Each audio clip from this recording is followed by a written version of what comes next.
दोस्तों पाकिस्तान इस वक्त रहने के काबिल बिल्कुल नहीं है। ये मैं नहीं कह रहा, ये दुनिया के बड़े-बड़े इन्वेस्टर, दुनिया के बड़े-बड़े एजेंसी, दुनिया के बड़े-बड़े लोग ये बात कर रहे हैं कि पाकिस्तानी 2026 स्पेशली के ऐसे हालात और ऐसी कंडीशन, ऐसी सिक्योरिटी इश्यूज़ की वजह से अब जो है पाकिस्तान में जो इन्वेस्टमेंट करना किसी बड़ी बेवकूफ़ी से कम नहीं होगी। दोस्तों असल वीडियो जिसके लिए बनी है उस टॉपिक में हम लोग आते हैं।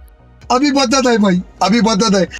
दोस्तों 12 अगस्त की रात पाकिस्तानी सोहराब इलाका, जो पाकिस्तानी वेस्टर्न साउथ पे ये वाक़या इलाका, जिसमें एक बहुत बड़ा सा ऑपरेशन किया जाता है 12 अगस्त 2026 को रात के अंधेरे में, वो भी पाकिस्तान के एक बहुत बड़े से फाइटर जेट JFC 17 से, जिसमें यह बताया जाता है पाकिस्तान न्यूज़ की तरफ से हमें रात के अंधेरे में ये बताया जाता है कि इसमें 8 जो है दहशतगर्द मारे गए, इस वेले 3 जो है सिविलियन को भी मारा गया, इस वेले 2 सोल्जर्स इंजर्ड हुए हैं। बलूचिस्तान के जिला सोराब में धमाका खेज मवाद से भरी गाड़ी तैयार करने के दौरान धमाका, 8 दहशतगर्द हलाक हो गए। पहले धमाके के बाद जखीरा बारूदी मवाद में भी धमाके हुए। मुलक्का इलाके में 3 शहरी शहीद, सिक्योरिटी फोर्सेज और पुलिस ने इलाके का मुहासरा कर लिया। क्लियरेंस ऑपरेशन के दौरान मजीद 10 दहशतगर्द मारे गए। दहशतगर्दों से फायरिंग के तबादले में पाक फौज के 2 बहादुर जवान जख्मी। दोस्तों इस न्यूज़ को हम लोग इनिशियली सुनकर बिल्कुल शॉक नहीं हुए, बिकॉज हमें ऐसा लगा था बिकॉज ऐसा होगा, लेकिन कुछ दिन उभरते ही, टाइम गुजरते ही हमें कुछ अजीब सा होने लगा, अजीब से सुनने लगे। जैसा कि वहीं पे सोरा पे लोग काफ़ी धरना लेकर बैठ गए हैं, रोड बंद कर दिया, ब्लॉक कर दिया, एज वेल BBC न्यूज़ और दुनिया की बड़ी बड़ी website, Indian media, specially Indian media इस पर चीखें मार रहे हैं। दुनिया की बड़ी बड़ी मीडिया, दुनिया की out of the foreign country की मीडियाज़, इराक, जिस तरीके से ओमान से रिलेटेड हम चीज़ें सुन रहे हैं कि पाकिस्तान में एक बहुत बड़ा सा ऑपरेशन किया गया जिसमें 20 से ज़्यादा सिविलियन को मारा गया है।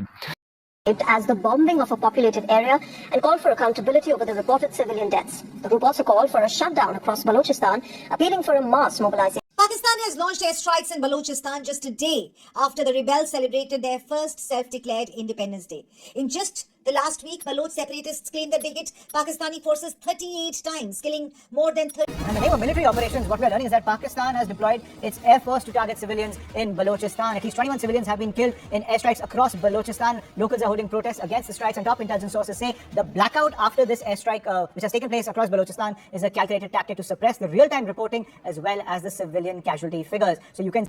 दोस्तों ये बलूचिस्तान में हम लोग ऐसी चीखें या इस जो सवाल का या जो ये टाइप की जो दहशतगर्दी है, इस चीज़ से हम पाकिस्तानी गवर्नमेंट, पाकिस्तानी मिलिट्री और पाकिस्तानी हर गवर्नमेंट और बलूचिस्तान की गवर्नमेंट से हमें ये क्वेश्चन ज़रूर करते हैं, what is this coming to that. इसकी रियलिटी हमें सामने आनी चाहिए। दुनिया के लोग क्या कर रहे हैं उसको मुंह तोड़ जवाब ISPR या पाकिस्तानी मिलिट्री को देना चाहिए। यह जो सच्चाई है वो बतानी चाहिए। इस वेल यहाँ पे दूसरी चीज़ अब अगर देखें, पाकिस्तान जिस तरीके से मैं कह रहा था, पाकिस्तान इस वक्त रहने के लिए काबिल नहीं है। पाकिस्तान की हालात कंडीशन ख़राब है भाई। सिंध में, यहाँ पे कराची में बोरी बंद लांच मिल रहे दिन में।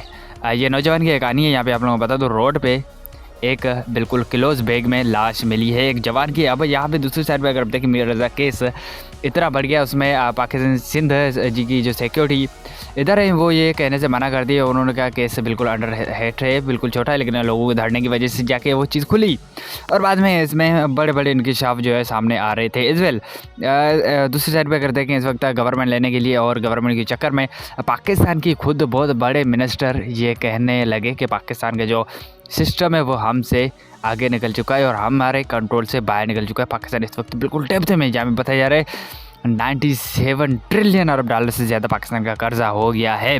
जहाँ पे सिविलियन को मारना इस वक्त इस वेल इतनी महंगाई हो गई, जहाँ पे पाकिस्तान लोग भूखे मर रहे हैं, जहाँ कि पाकिस्तान जो कि घास खा के एटम बम बनाने वाले इरादे रखने वाले, आज उसके गरीब बिल्कुल जो भूखे मर रहे हैं, सड़कों पे मौजूद हैं और रहने के लिए कुछ भी नहीं है, खाने के लिए खाना नहीं है, इलाज के लिए अस्पताल नहीं है, पढ़ाने के लिए बच्चों के लिए फ़ीसें नहीं है, स्कूल नहीं है, कंस्ट्रक्शन नहीं है, रोड नहीं है, सड़कें नहीं है, बिल्कुल कुछ नहीं है। इस वक्त जो भी बजट पास हो रहे हैं वो उनके MP MNA जो बैठे हुए असेंबली में लोग डूबा के खा रहे हैं, जो कि आवाम तक 1 टके तक भी पैसा नहीं पहुँच रहा। इस वेल अगर आप देखें ना सिर्फ ये बल्कि पाकिस्तान के जो जस्टिस से रिलेटिव आप अगर बात करेंगे तो वो तो करेंगे ना बिल्कुल, क्योंकि कराची में एक बहुत बड़ी मनशत डीलर जो कि नौजवान को तबाह करने वाली बंदी, उसको पाकिस्तान की बड़ी कोर्ट की तरफ से उसको बरी कर दिया गया है।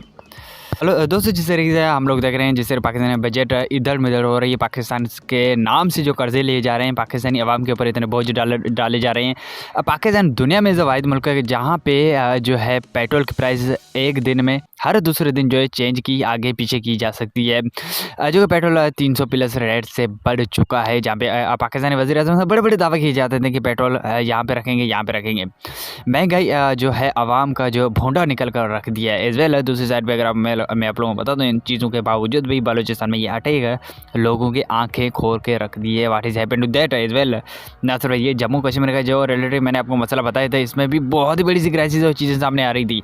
जैसा कि काफ़ी लोगों ने ये बात कर रहे थे, न्यूज़ रिपोर्टिंग में ये बताया जा रहा था, BBC एज़ वेल दुनिया की बहुत बड़ी रिपोर्टिंग, जहाँ पे पाकिस्तान मिलिट्री की तरफ से ओपनली फायर किया गया लोगों की तरफ से। What is this coming date, उन्होंने भी महंगाई के खिलाफ धरना दिया था। तो इतनी कंडीशन के बावजूद, इतने हसास चीज़ों के बावजूद अगर कोई इन्वेस्टमेंट करेगा पाकिस्तान में, वो रहेगी कहाँ? एज़ वेल अगर आप देखें इंसाफ ना होना, मिलिट्री की ज़ोर पे लोगों को रहा ना, एज़ वेल पाकिस्तान में जिस तरीके से कानून की धज्जियाँ उड़ रही हैं और सूबों के नाम से पाकिस्तानी अवाम को लूटा जा रहा है। अवाम में ना तो सड़कें, ना तो अस्पताल, ना तो स्कूल, ना तो एजुकेशन, कुछ भी चीज़ें होने के बावजूद अवाम इस वक्त पाकिस्तान गवर्नमेंट से तंग आ चुकी है।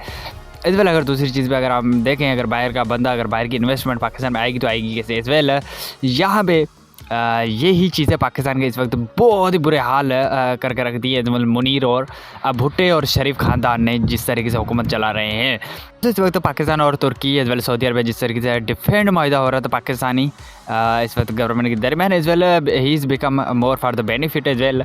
जाएगा या नहीं जाएगा वो भी देखना होगा हमें।